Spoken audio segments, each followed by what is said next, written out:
These words of Uncle George sustained me through my Christmas night of dreams. Then, with the early light of Boxing Day, while my parents slumber, I rise to greet the silence of the sleeping Swansea streets. Quietly, I pass the fishermen in their small trawlers docked near the mouth of the River Towie.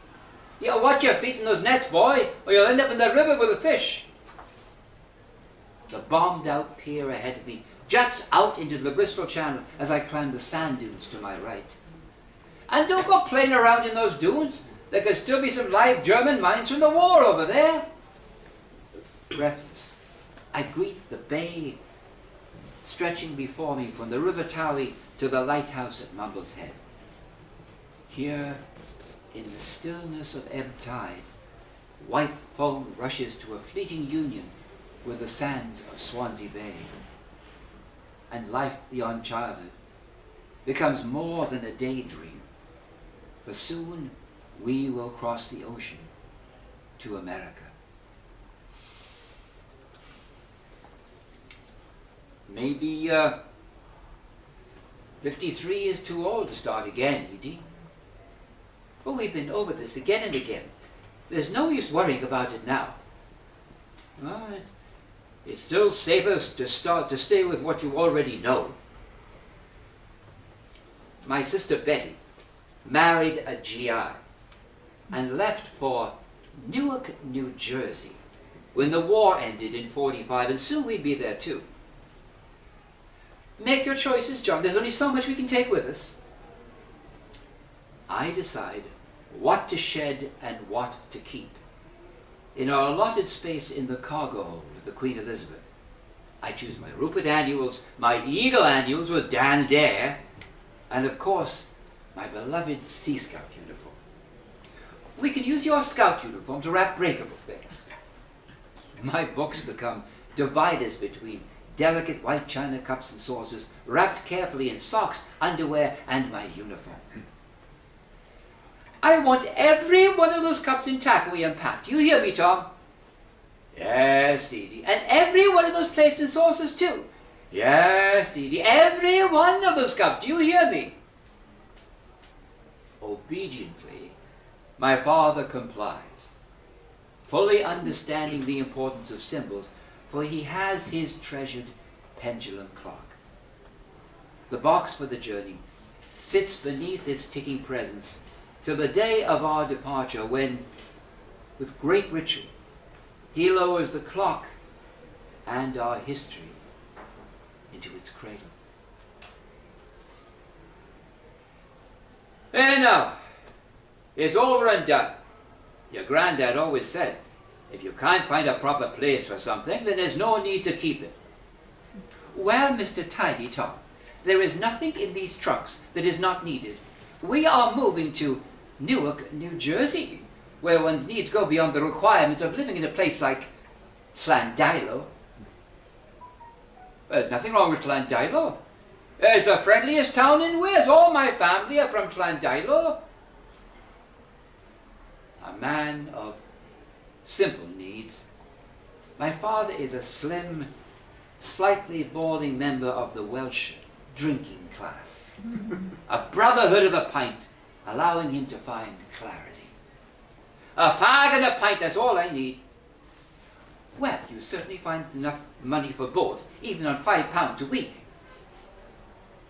Cigarettes and beer are the lifeblood of these grimy men of smokestacks and coal, and stubborn women of the backbone that kept them standing between the onslaught of grey poverty between the wars. Then came the firebomb blitz of the Second Great War, which brought forth another of my father's famous sayings. If there is a God, he bloody well forgot about Swansea. But in their beloved ramshackle sea town, with a limited supply of beer and cigarettes, the brotherhood prevailed, still finding joy in the little moments. I was one of those moments. Born in the rear bedroom of a bomb-cracked house, The middle drawer of a chest of drawers my cradle. My mother was 38 at my birth, my father 42. That was old in those days. I'd heard the stories over and over in the front parlors of my relatives while teacups clicked and clocks ticked. Newark, New Jersey. On the map, it looks like it's almost in New York City. Well, it's not Hollywood. In New Jersey, people work for a living just like in Swansea, only they make a lot more money. I bloody well hope so, or we're in a lot of trouble. We can't be any worse off than we are here, and besides, John will have a much better chance at life in the States. Well, he loves the Sea Scouts. If we stayed here, he could go in the Royal Navy or the Merchant Marine like his brother. I want more for him than being a sailor. He is not going in the Navy if I have anything to say about it. Is that plain enough, Tom? Yes, Edie. After months of preparation, we are ready. The High Street train station is a parade of more relatives than passengers. Uncles, aunts, and cousins, kissing and crying, break into song as the conductor calls out, "All aboard!" The entire station, it seems, is singing along as the train pulls away. We'll keep a welcome in the hillsides, we'll keep a welcome in the vales. This land you knew will still be singing when you come home again to Wales.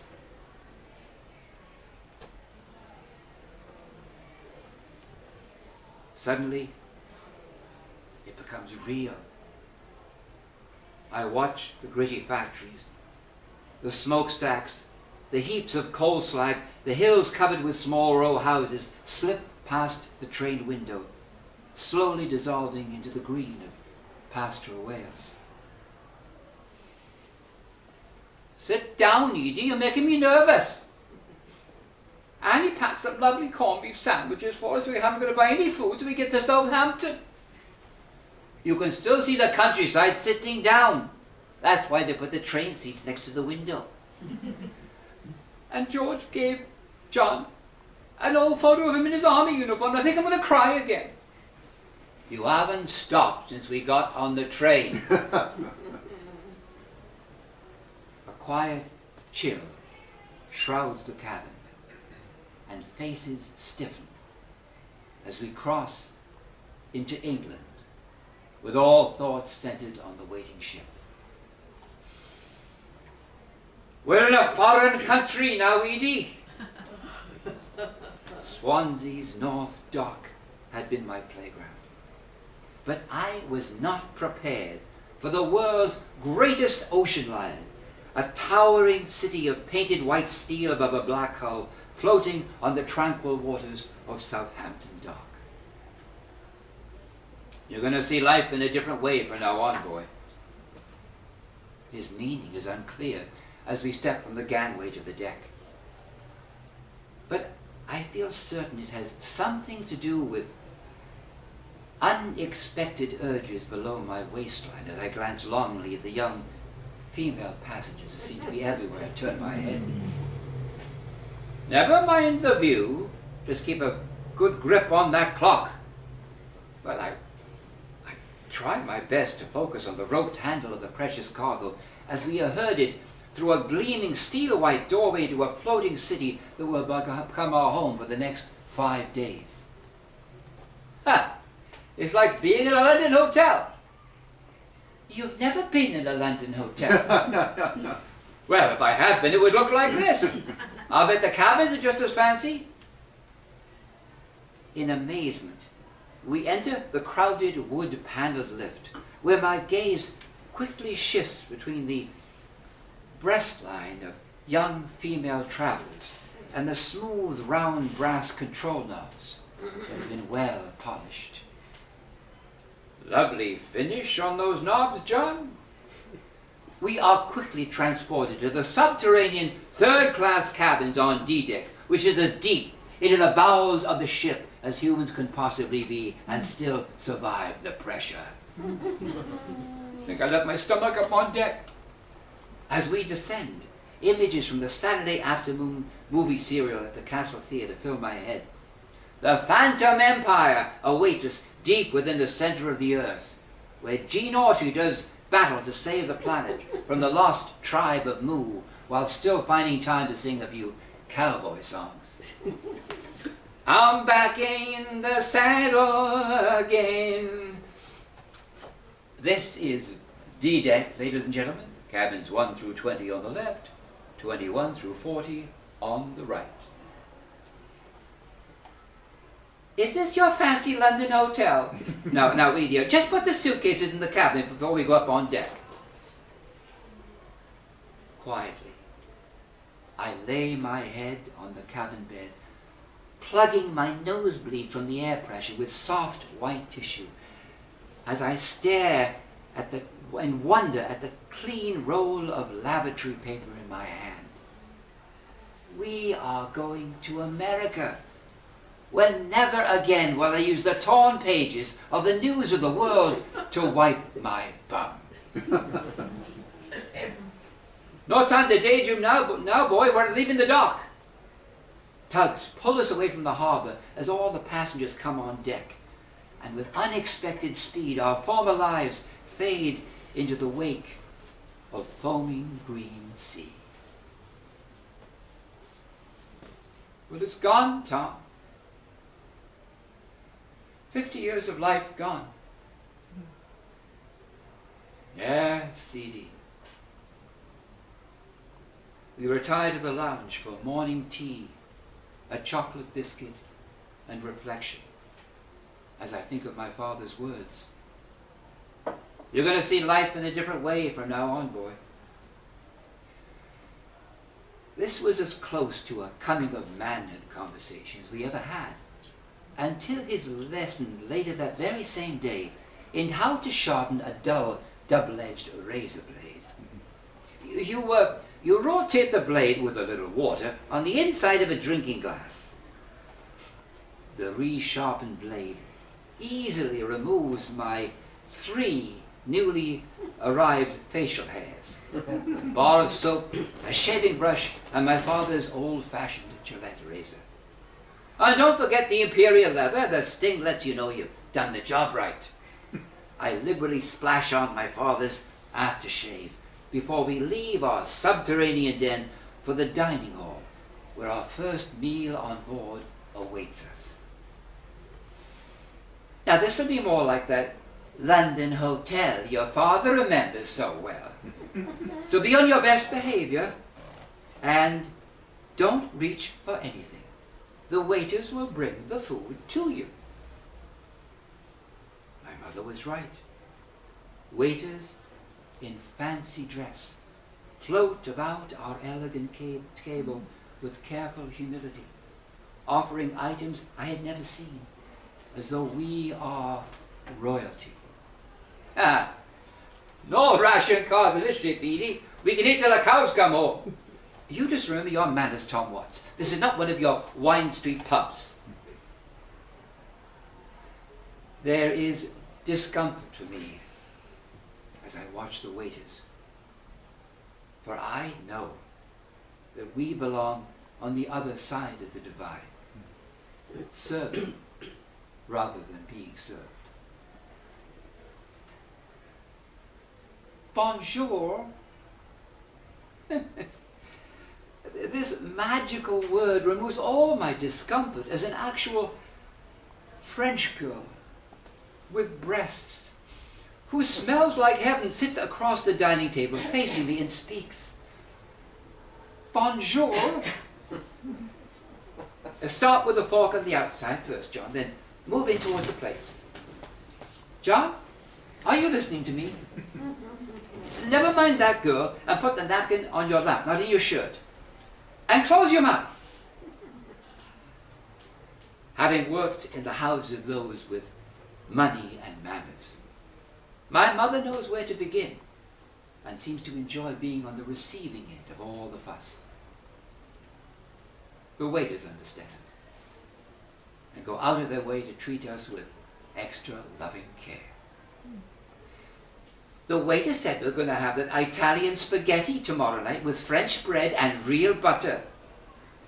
My eyes closed to a vision of the French girl sucking a single strand of pasta through pursed lipstick red lips. Eat with your eyes open and your mouth closed. I don't want these Europeans thinking the Welsh have no manners. The French girl is just one of the many dignified Europeans on board. You can tell who they are by the way they sit with proud vertical heads perched on stiff spines. They're stiffer than the bloody English. Everything about the Americans, however, is slightly curved from head to toe. There's a swagger. It's like they own the whole bloody world. They all think they're John Wayne. This image of a cowboy who speaks with a slow drawl is an irresistible vision of American manhood. Whenever I see the French girl again, I swagger past, wanting to say something in cowboy like, howdy, ma'am. These well-practiced words become only muttered whispers through clenched teeth as she smiles and continues walking. Proud Europeans and swaggering Americans, however, never diminish my father's commitment to home, especially when they refer to him as English. English, you hear that? Back in the safety of our cabin, my father riles against the inside. If I called that froggy a bloody German, he'd flatten me with one punch. Then he touches the cradle of the precious clock. This is all we have left of home now, John, and it's your job to carry it safe and sound off this ship. For the next 5 days, I return to the cabin several times a day to be certain it is still there. Then I explore every corner of the lower decks, where on the second day at sea, a steward shows me how to walk like a sailor to counter the roll of the ship. I'm going to be seasick again, Tom. It's worse than the boat to Ilfracombe. Well, they say that the third day at sea is the worst. So you've only got one more seasick day to get through. You have a wonderful way with words. Oh, just count the days down, Edie. Why don't you go up on deck and watch the ocean? Maybe you'll see a whale or something. Oh, it's not good to look at the sea when there are big swells like this. You keep seeing the horizon going up and down and up again. I'll give you up and down if you don't leave this cabin right now. The dreaded third day arrives. But the sea is calm. The sun is shining. And my mother is happy. Everyone keeps their dinner in their stomach as I watch the French girl raise fork to mouth and swallow gracefully, keeping her perfectly formed lips completely closed. This is what an ocean voyage should be. New people to talk to, lovely food, there's even a piano player in the lounge, and the stars at night are so clear you can touch them. We look better than this in Llandilo. Well then why don't you swim back to Llandilo? Our last day at sea is just as calm as I watch the French girl play table tennis on deck in white shorts and a perfectly fitted white sweater. Finally, I tear myself away from this vision of having to check once more on the precious cargo, but lust wins over logic as I glance back, watching her reach for the little white ball rolling to starboard. Quickly, I retrieve the tiny ball and hand it her as she smiles and our eyes meet. Merci beaucoup. A strange sensation convinces me that the clock is safe And so I remain on deck till fog rolls in, blocking my romantic fantasy and keeping us from our destination for one more night. This is an exciting evening, young man. Lonely Irish songs from the foggy deck envelop me as I turn to face the voice. Is your family emigrating? In the dim light, I see a tall man in a suit with skin as black as coal. And so begins my first conversation with someone of another race. My father comes from the lounge to join us, and after a long conversation, the man returns to his cabin. That is a gentleman. He reminds me of Paul Robeson. But mind you don't talk to those tinkers. This disparity makes the black man and the Irish singers that much more intriguing as we return to the lounge, joining the other third-class passengers dressed in their Sunday best. Bloody fog. Might as well be in Swansea. That's all right, Tom. We'll land on your birthday. I put on a suit and tie, and for what? The 4th of May will be a very special occasion. Now drink your Guinness and let's enjoy our last night on board. Edie, we made a hell of a mistake. Well, it's too late to turn back now. I hope they don't have to wait for us all night in the docks. Oh, those American cars are big enough to sleep in. They'll be fine as none of those gangsters are around. Don't be daft, Tom. It's not the films. Well then, maybe they'll drive home to Newark and be back in the morning. Drive home, my father says. Americans don't travel by bus. They drive home, and this they do in shiny cars with chrome bumpers and radios. Visions of a pink Cadillac convertible corrupts my innocence as I dream of sitting in the back seat with the movie star of my dreams. But I am conflicted. My heart wants Doris, but my lower parts yearn for Marilyn. The boy's dreaming again, Tom. You probably got him worrying about those gangsters. Well, that smile on his face is girls he's thinking about. 3 times in a row, I watched Diamonds Are a Girl's Best Friend at the free movie theatre on board. Marilyn's bare shoulders, the pink satin dress, and that voice, that sultry voice, was seared in my brain forever. So, lost at sea, at the age of 11 3/4. There, on my subterranean bunk bed till morning comes, I blissfully commune with Marilyn. Wake up, boy, we're at the docks. I am down from the bunk and into my clothes. Brush your hair before you go up on deck. I climb the stairs until I'm above the waterline, where a small round window in the men's lavatory frames my Hollywood dreams of America. James Cagney gangsters and their Marilyn Monroe girlfriends in tight sweaters with pointy breasts tease my imagination. My father's own words. Your dreams belong to you, boy. So, in the early morning sunlight, I observe the erect, glistening affirmation of my pubescent journey to manhood. The Chrysler Building is my first view of New York City through a round window as I face the urinal, head turned skyward, peeing with a smile.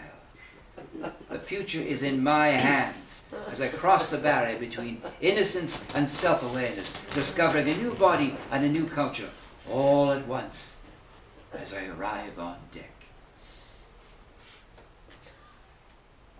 Can you see them on the dock, Tom? Spivs and Yanks. That's all I see down there with flashy shirts on. And nobody has on a proper suit and tie. Never mind that. You just worry about what Tom Watts looks like. As passengers gather at the railing, with tears and smiles, I glide through smells from dry land, heat from the sun, and hurried voices all fighting for recognition. Never mind those bags, John, and pull up your socks, and Tom, straighten your tie and do up your coat buttons. Not till we leave the ship. Too bloody hot.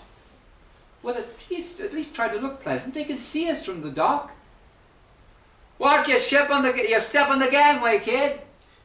The porter's words, the ship horn, and the laughter all blend into a single New York greeting. Keep your head up, boy. They're all watching us. I stand on the gangway with wobbly legs and shoulders back, preparing for the final descent, my left hand firmly grasping the roped handle of the time machine. Au revoir, Johnny. Her soft voice fades down the gangway as the French girl passes me by with never a look back, her body swaying gently. She knows my name. She called me Johnny. I stand frozen as my father leans forward, his hand on my shoulder. Time to leave childhood behind. We are dressed in our Sunday best. My mother in her brand new frock. My father in his double-breasted suit and wearing his new trilby with the rim tilted slightly like Humphrey Bogart. I lead the way as we step onto the wharf, my solemn duty accomplished. The time machine and my new manhood had been safely brought to ground on American soil. But the sand waves of memory still stride the tenuous margin between here and there. Swansea Bay is where I will always exist, shifting with the tide, a migrant facing the certainty of an uncomfortable truth. We are all between worlds.